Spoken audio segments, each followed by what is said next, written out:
And I'm Jodi. And we're with Forte, and today we're going to show you some yoga beginnings. Jodi's going to lead it, and I'm just going to show you some different modifications that you can do for a lower intensity depending on your own mobility limitations. Jodi, take it away. Yes. Okay. So thank you, Eric. So we're going to go through some basic foundations of some yoga poses. We're going to begin in a standing mountain pose, and we're going to move through a couple warrior poses, a balancing series, and then down to the floor. So I will guide you through those poses. Eric will guide you through maybe some knee and hip alignment for injuries or recovery. So we're going to begin just starting on your yoga mat somewhere in your room. If you need any kind of support for balance, to bring a chair, go to the wall during this entire thing, use supports as you need them. But we're going to start nice and gentle and easy. We're just going to lift the toes and spread them nice and wide. We call these yoga toes, or I call them Fred Flintstone toes. Get a nice strong base. Ground your feet. So we're gonna pull up through the thighs, engaging the hamstrings, engaging the glutes. We're gonna kind of feel like you're zipping up your abdominal wall, pulling the belly button gently in, not squeezing and holding your breath, but tightening the abdominal muscles. We're gonna relax the arms down to the side, maybe palms facing forward if that's comfortable. And we're just gonna notice, just keep those knees unlocked, maybe give them a little shake, make sure you're not locking out the knees. Shoulders are relaxed away from the ears. That belly's pulling up and in, tailbone down. This is just your standard mountain pose. It's the strongest pose in yoga. Just aligning the shoulders over the hips over the knees, knees over the ankles. So we're nice and tall, our spine is long. I want you to think of your head being against the back of a wall, so you're not dropping the chin or you're not hunching forward. You know, you're on your computers and your phones all day. You want to pull that spine up tall and long and hold this mountain pose. Now we're going to move into some breath work with this pose. We're going to take our hands to our belly and bring your middle fingers to touch right over your belly button. So what we're going to do here is learn an Ujjayi breath. We're going to take it as a 4-count breath, and you're going to feel as you inhale, your fingers come apart slightly, and as you exhale, they'll come back together. So what we're doing with this breath is trying to take our breath out of your chest, your shallow breathing that we normally do, and bring it deep into our belly. So let me explain that. As we go in for a count of 4, we're going to breathe in the nose, to the back of the throat, to the lungs, and to the belly. Then the opposite, as you exhale, you're going to press the air from the belly, squeeze it in, push it up to the lungs, through the back of the throat, and out the nose. So when you're ready, just close your eyes. Take a moment now, just a quiet moment. Before we begin the breathing, just notice your own natural breath.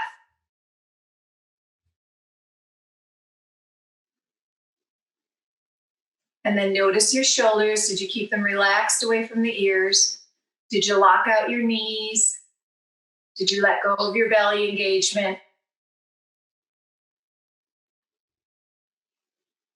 Now we're going to begin that Ujjayi breath. So you're going to start to breathe in the nose for a count of 4. Coming to the back of the throat, to the lungs, and expanding the belly. Feel those fingers come apart and pause. And then we're going to exhale. Fingers will come together as you push the air up and out. I want you to just do 3 more of these breaths on your own. I'm not going to talk. We all breathe at a different pace, so just go with your own breath.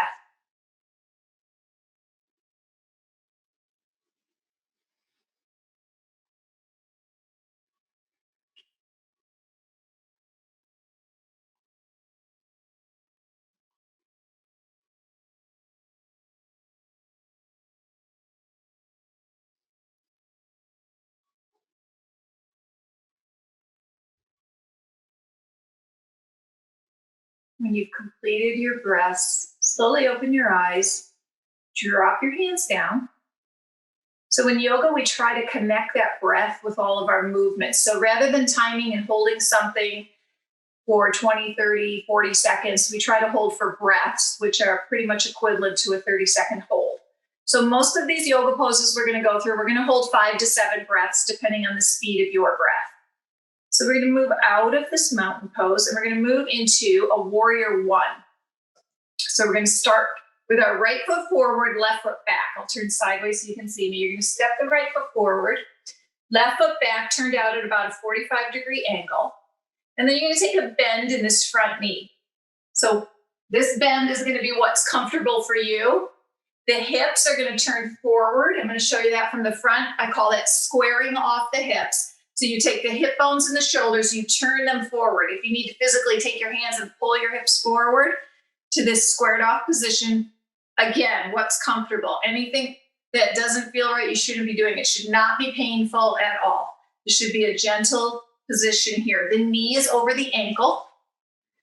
Okay. The back leg is straight. The knee is not locked out back here. And we're trying to press the back pinky toe down. So we're spreading the weight amongst the feet. So we're squared off to the front, shoulders and hips facing forward.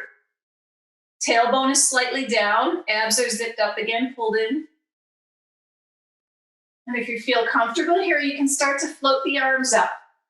As you bring them up, you're going to bring the fingers towards the sky. I want you to keep your shoulders relaxed. So now no lifting up towards the ears. Keep everything soft, melting down. Keep that front knee strong. If you take a little gaze down to your front knee, you should be able to see your toes. If you can't see your toes, you're probably bending too deep into it. If that's the case, lengthen through the back leg, step it back a little wider. Now we're going to just hold this here and breathe. Find that Ujjayi breath again, that 4-count breath in and out. So just a couple of thoughts while we're doing this together. If you have any knee-related issues, if you have any arthritis or cartilage damage within the joint, you want to make sure that you're not bending your knee excessively. So I'm showing with a very small knee bend. If this is the amount of knee bend you can do, that's fine. If you can do it a little bit deeper, that's fine. But like Jodi was saying, try to keep that bend. And I'll always show the slider, the easier position, or the position that's a little less pressure. Try to stay in that joint position that's good for you. The other thing, as we've got the hands overhead, if that throws your balance off too much, we can always keep them out to the sides. And I want you to be sure not to be arching your back. My hands are going. There we go. Not to be arching your back excessively. We want to keep that tummy tight so the back has a small arch, but we're not leaning backward at all. So I'll show you the lower intensity one while Jodi shows the higher. Great. Okay, so now that we have all those cues, we're going to move into Warrior 2. So we're going to take these arms. If you have them out to the side, you can simply rotate the arms. We're turning and opening the hips. So this back foot is going to pivot, open. The front leg is still pointing to the top of the mat. We're going to take that same knee bend over the ankle. And again, listening to the cues that Eric gave about the knees and the hips. Keeping the tailbone slightly down so that we're not arching through the back. We're going to take that arch out of the back, zip up those abdominals, relax the shoulders again. You can take your gaze forward over the front hand. That might help with the balance. And really engage through the thighs, the hamstrings, the glutes. And notice you're going to also need that core work. Squeeze that abdominal for balance. And hold, and now I'll let Eric comment if there's any more. So the only other thing to keep in mind is make sure that that back knee that you're keeping straight, we're not locking it out. So we don't want to go past straight. We don't want to hyperextend is what we call that. We want to keep it still soft, but straight. So it should still be kind of flexible and bouncy like I'm showing here on mine. Little wiggle in there. It should just stay straight. Shouldn't have to unlock. Yes, perfect. So as you advance through these yoga poses and they become second nature to you, you'll notice checking yourself. Check your tailbone, check your abs, check your knees. Go through a little checklist in your mind and make sure you're in the proper positioning here because we don't want to injure joints. So after we've held this for 5 breaths, which I definitely believe we have, we're going to go into reverse warrior. So the back hand is going to find the back of the leg. The front hand is going to flip the palm up. So I'm going to show you a couple variations here. You can reach this arm straight up. You can straighten the front leg if you're not enjoying that bend in the knee. You can take your gaze up. So this is all going to depend on your balance. And then if you're still feeling comfortable and can go deeper, that back arm can slide down the leg as you look a little deeper to the ceiling and take a slight arch in the back. So those are the different levels. And now I'll let Eric speak to it. So like she's saying, do be careful about not arching your back excessively. Keep that tummy tight if you have back-related issues. But if you can lean back and it doesn't bother you, that's fine. Similarly, when you look up, you will lose your balance a little bit. So this is a really good time to use that chair that you have handy for balance, or a wall if you're next to a wall. So if you want to look up and you want to get used to that, just put a fingertip down on that chair. And then, like she said, you can either straighten the knee if your muscles in your thigh are getting tired, so quads are getting tired, or if there's too much pressure in the knee joint, just straighten out the knee.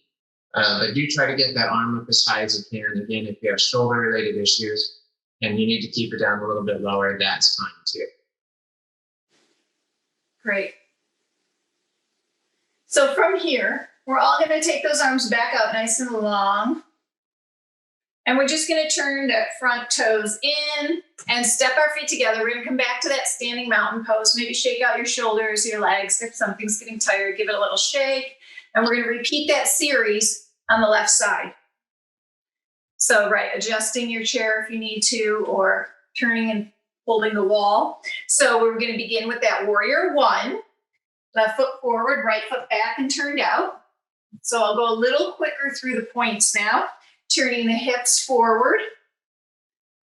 Knee is over the ankle. Keeping that back knee soft. You can see I'm just kind of popping it a little to show it's not locked out. Shoulders and hips are facing forward. Now I tend to arch my back, so I need to remind myself always to pull up through the abs, down through the tailbone, and keep the knee soft behind me. Then we're going to take the hands, if that's comfortable on the shoulders, slowly float them up, keeping the shoulders depressed down away from the ears, and begin to hold. Now watch that front knee as you're getting tired, it's not falling in or out. Keep it strong and pointing over the second and third toe. And if I missed anything, Eric, you can chime in and we'll just hold here and breathe.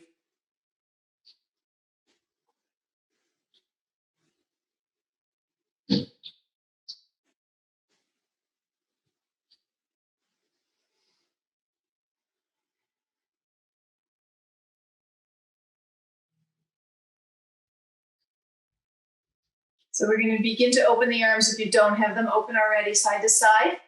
And we're going to turn, twist through the upper body, pivot that back heel, just bring it along with you.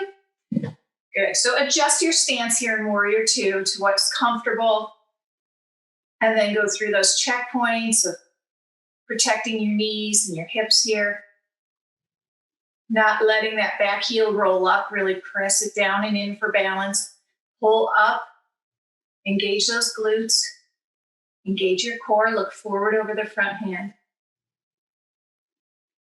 Like Jodi said before, remembering to tighten the glutes also helps keep your knee in a straight line over your toes. So I felt myself kind of forgetting that for a second. I had to tighten things up and pulled my knee right over my toe. Right.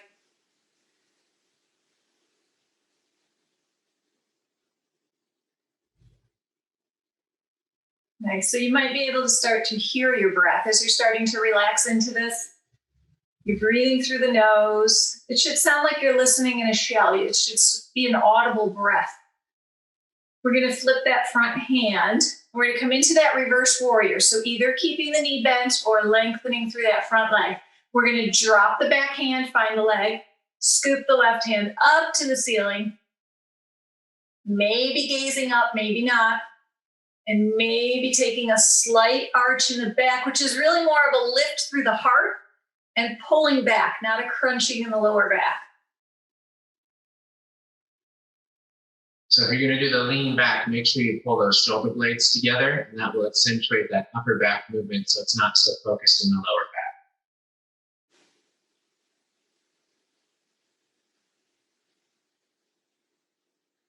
And again, use your chair for balance if you need it. Yes. And notice if you're breathing. Are you holding your breath? Are you clenching anywhere that you can soften and release?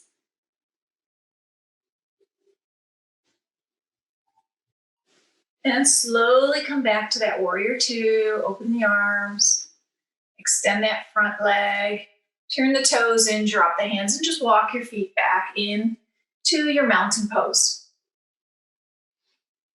So as you're moving through these poses, as I was just saying, you might notice all of a sudden you're clenching in the jaw or you're clenching somewhere. The shoulders are coming up. So just go through those poses again, relax, try to keep everything soft, use the breath. So we're going to now move into a little balancing pose. So we did warrior 1, warrior 2, and reverse warrior. Now we're going to move into tree pose, which you're probably familiar with. I'm going to show you 3 different options, and then Eric is going to show you using the chair for balance. So we're going to start, flex those left toes, spread them wide. We're going to start balancing on the left. We're going to take the right foot, and you can kind of just take it out and slide the toes in until they touch the side of the inside of the left foot. So this is the level 1 stance where you're keeping the toes on the ground for balance. The next level is to slide those toes up off the floor above the ankle or above the knee. No pressure on the knee. Make sure you're above your knee, or you can grab the foot and take it all the way up to the inner thigh. So different levels of where to put your foot. So play around with that for a moment and see where you think you can hold it. And each side you're going to notice is different. And each day your balance is different. So once you've found a position here that you think you can hold, we're going to start to engage again through the glutes, through the core. So instead of focusing on your foot wobbling, focus on tightening the core, tightening the glutes for your balance, pulling the spine up tall, relaxing the shoulders down. And now we're going to do something that's called finding your dristi, which is really just a focal point, something across from you that you can stare at that's not moving, that you can use to focus on in balancing poses. Now find that breath. Take a long breath in. Make sure you're not locking your knee. Yes.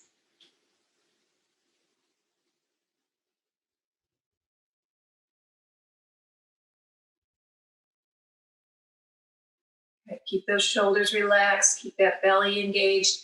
If you fall out of it, just join back in. That's part of learning balance, is to fall out of it and come back into it.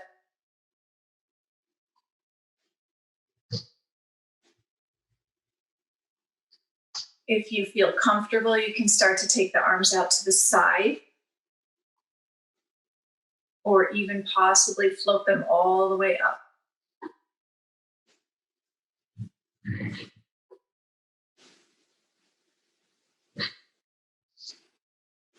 So this arm movement just adds, it's really just to try to throw off our balance, and it forces us to engage the core, engage the glutes as we move the arms. And so after 5 to 7 breaths, which I believe we're definitely there, we can step down out of that tree pose, shake out that standing leg, and we'll move to the other side.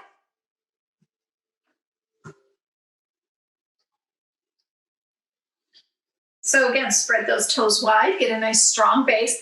Oh, I was also going to say, you'll notice Eric has socks on, I do not.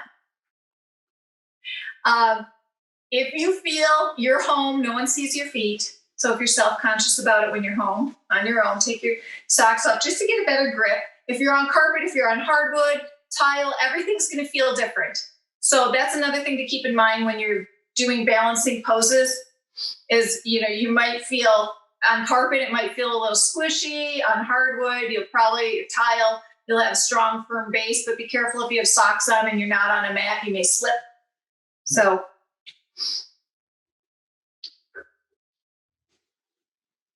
all right, so finding the pose now on the other side. So we can start with the feet on the floor for support, coming above the ankle, above the knee, or up to the inner thigh. So again, play with that and see where you can hold it. Don't walk out through that standing leg. When you're feeling balanced, whether you're holding something or you're in the center, take the arms out. And just mindfully yourself now. Go down your body. Are my shoulders relaxed? Am I engaging my glutes and abs? Is my knee locked? The other thing you want to watch out for is you don't really want to drop that hip out to try to balance or anything like that. Make sure you're tightening up those hip muscles, keeping that whole bit in a straight line with the rest of the core, just like you would when you're standing in that mountain pose. Yes, perfect. And I just had to unlock my knee. Yep. And keep breathing.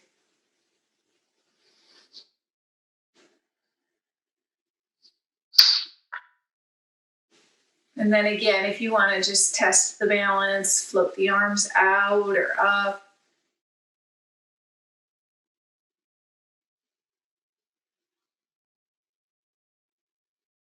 If you bring your arm up and it gets tired, you can bring it back down.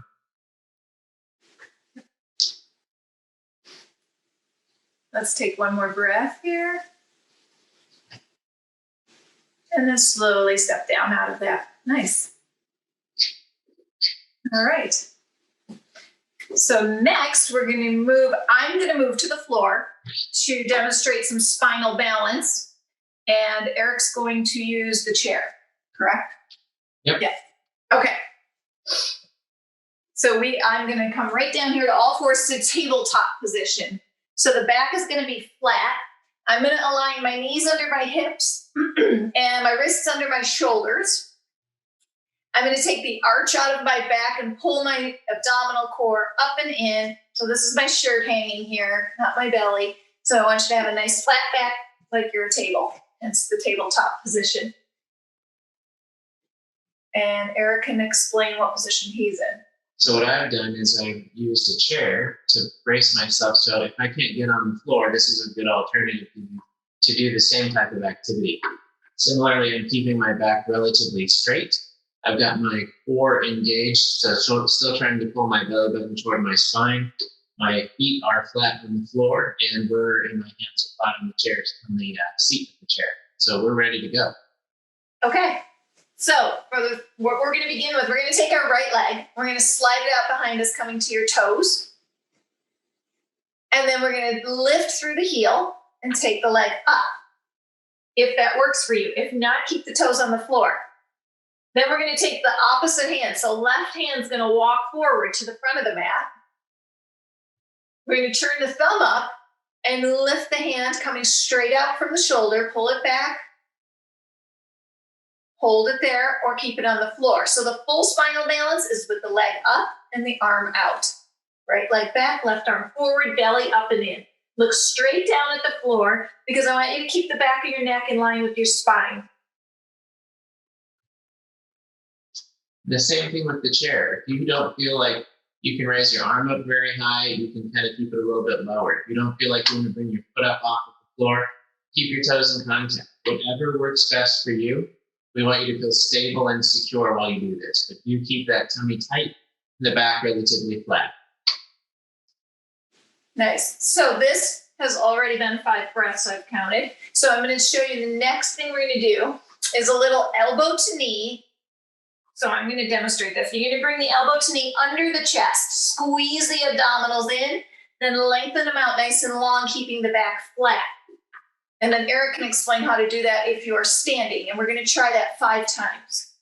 So similarly, as with the other bit, if you can bring your elbow to your knee, great. If you can only get part of the way, that's fine. This does require control and balance.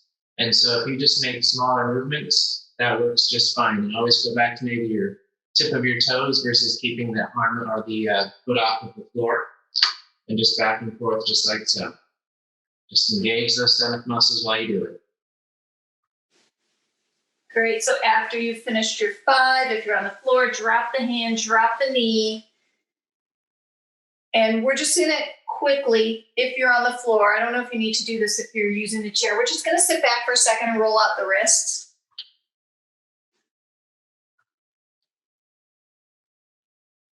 Good. Yeah. And at any time, if you're on the floor and the wrist position is not comfortable, you can come to fists. You can do all of this from a fist position too, to take all of the weight out of the wrist. So we're going to come back down to that tabletop. Check your alignment again, knees under the hips, Wrists under the shoulders, pull the belly up and in. And when you're ready, slide the left foot back. Start with the toes. Flex the foot, lift through the heel so you're lifting with the glutes and the hamstring. Keep the belly lifted. Take the right arm, crawl it forward. And then maybe take that hand, thumb leading, float it up, parallel to the floor and hold.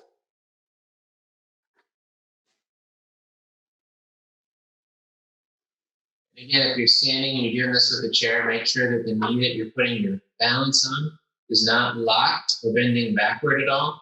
It's okay for it to be slightly bent in the back if you want it.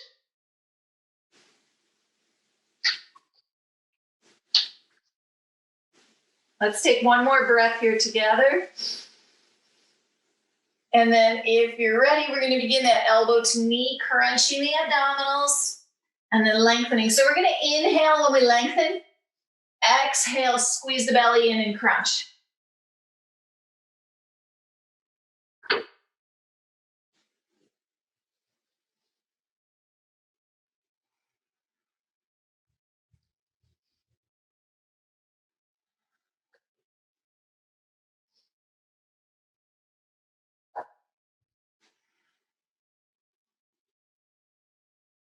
When you've finished your fifth one, just hold it out long for one more breath. And then drop the hand, drop the leg. Nice.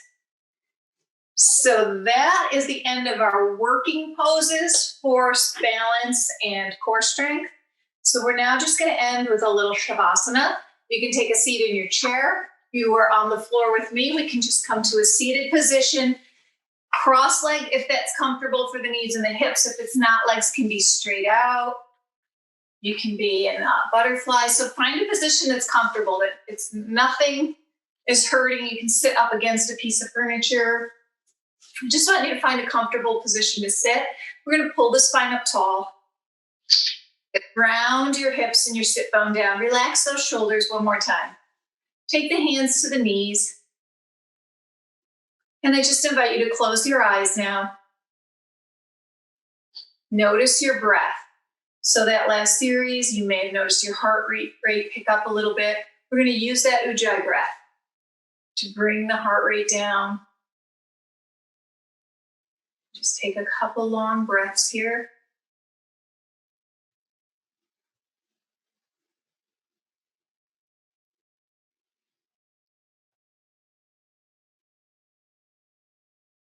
And as you take one more breath, I just want you to notice where your mind has gone, how your body is feeling. So just do a quick little scan of your body. Are you letting your muscles fall soft? Are you clenching anywhere? Are you tightening? Can you breathe into any soreness? And you try to let go. And what you need to let go of maybe in your head. Let go of the thoughts, let go of the noise. And just be with yourself for a couple breaths, for a moment in peacefulness.